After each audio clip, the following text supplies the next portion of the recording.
Hey, I'm Hunt, and this is Hunt on LSU, your channel for LSU Fighting Tiger football talk. Enjoy the video. We want you to leave a comment below, hit that like button, and subscribe right below the video. Enjoy. You know, I talk a lot about my college football emotional calendar, and at the point that it turns to August, optimism goes through the roof no matter where you are. The reason for that is segments like this.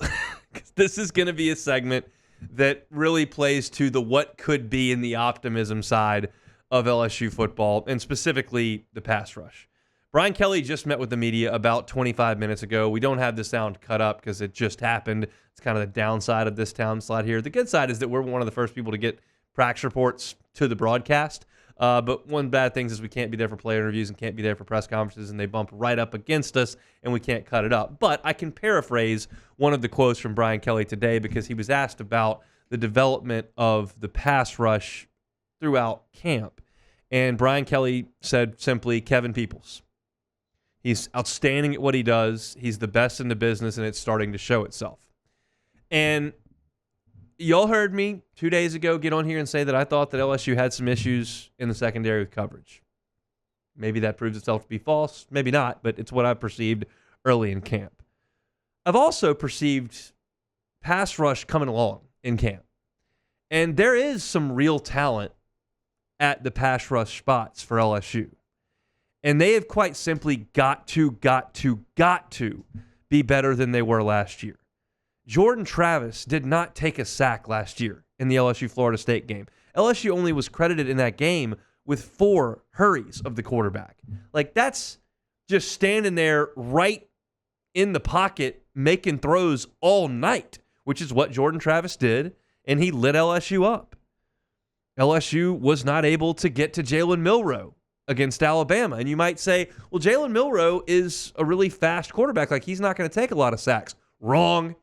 No one in the SEC was sacked more often last year than Alabama quarterbacks. Their offensive line was very poor last year, and LSU only managed 2 sacks against Jalen Milroe, and they were only credited with 2 other hurries. Now, I know that Jalen Milroe ran a lot that night, more than he did at any point during the season, but like, Bama was giving up sacks left and right. LSU was unable to get back there and do anything with it.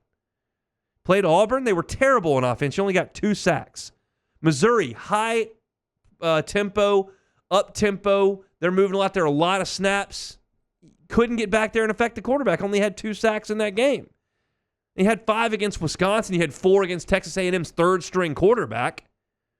But week in and week out, there just was no pass rush. And you look at the statistics, and they bear that out. Yeah, Harold Perkins had 5.5, which is a pretty good year for most linebackers. He had 7.5 as a freshman. It's kind of a step back. And you look at some of the guys that you thought would be impact guys off the edge, and they just necessarily weren't. Braden Swinson only had 2 sacks last year. He flashed at times, but the production is what the production is. He had 2.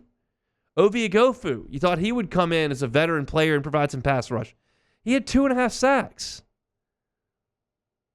You thought you might get some pass rush from freshman Deshaun Womack. Well, he had 1.5.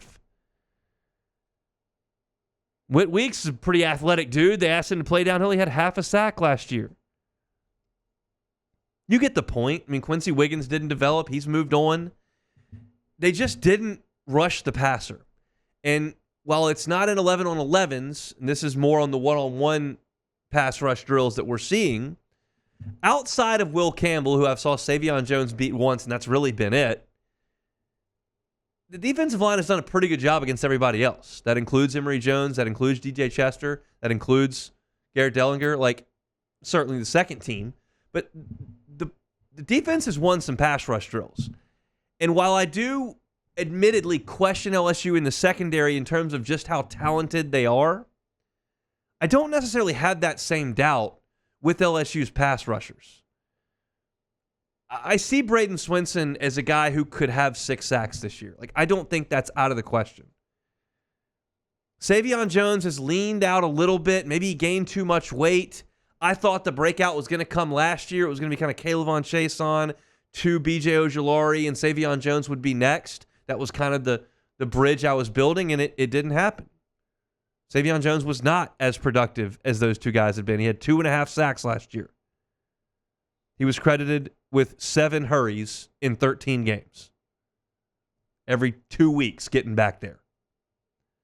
That's not good enough, but it could be. Maybe with some coaching. Deshaun Womack, you're a freshman last year. I don't expect you to set the world on fire, but he did make a big play in the A&M game, and I think that's a guy who has every ability. He's got the frame, he's got the size, he's got the length. Now he's got some experience. Now he's got some coaching. And I think I look at these guys and I suggest maybe there's something to this. I've even thought Dylan Carpenter's had a pretty good camp. I don't expect him to play a whole heck of a lot, but he's won some reps. Certainly Harold Perkins is going to be counted on to do some of this if I bring it back to the next level. Jacobian Guillory's gotten some pushes in some of these drills that maybe he doesn't become the guy that gets back there, but maybe he disrupts things enough so that somebody else can come clean it up. Keep in mind, and this is something that I've been very cognizant of and made points about multiple times, and that I think most LSU fans are aware of but need to understand, like, these guys have had a lot of position coaches. A lot of them. Like Jacobian Guillory, who I talked about late last week, he's had basically 7 position coaches.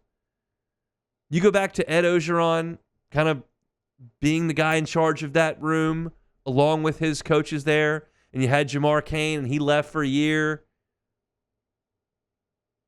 And then you bring in Jimmy Lindsey when Brian Kelly gets here, and he gets sick, and so you need John Jancic to do it, but that's not really his job. And then you hire Pete Jenkins in the middle of this thing, and like it's just been a revolving door.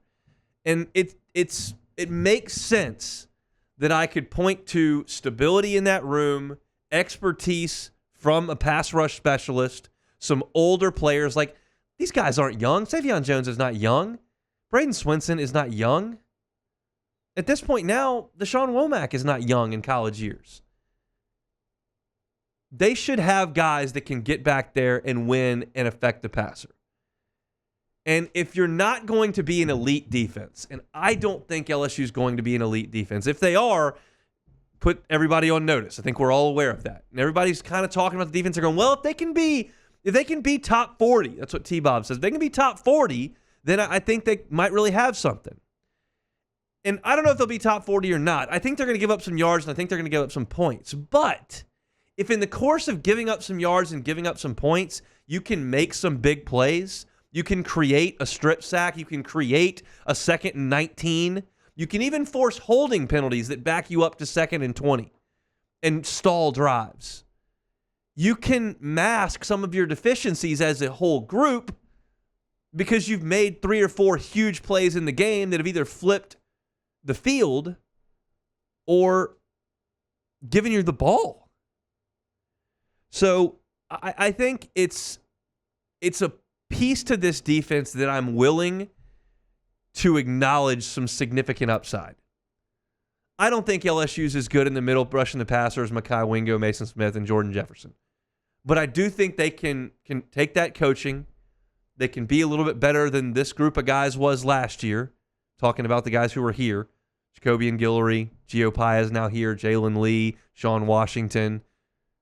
Like, maybe they can coach those guys up, and maybe the talent that I see on the edge, which I do see, maybe that starts to shine through and becomes a real bright spot on this defense. There are really good tackles in the Southeastern Conference, really good ones. There are smart quarterbacks that can be elusive and tough to deal with. But you've got to get some pressure. And LSU, in the games they lost last year, did not get enough pressure. You did not get enough pressure against Alabama. You did not get enough pressure against Florida State. You did not get enough pressure against Ole Miss. And you probably didn't get enough pressure against Arkansas or Missouri or A&M, but your offense bailed you out. I don't want to have to depend on that this year. I think there's real reason for optimism on the pass rush. Brian Kelly oozed it today. I'm certain Matt will play that bite for y'all later on today, probably in his first segment, to talk about the energy in Brian Kelly's voice when he said what a great job that he thinks at this point Kevin Peoples is doing with that pass rush group. And he's not dealing with the entire defensive line. He's working with just pass rushing, specifically on the edge. And that group needs to be coached because there's clay to be molded there. And if they get that done, that could be another feather in the cap of this LSU defense. And that's what we all desperately want to see. Got to get some pressure. And it's really got to start right out of the chute against Southern Cal in this Lincoln Riley offense with Miller Moss under center. Hopefully so. Hey, thanks for watching Hunt on LSU. Before you get out of here, do us a couple of favors. Hit that like button, leave your comments below, and subscribe to the channel for all your Fighting Tiger football talk. See you next time.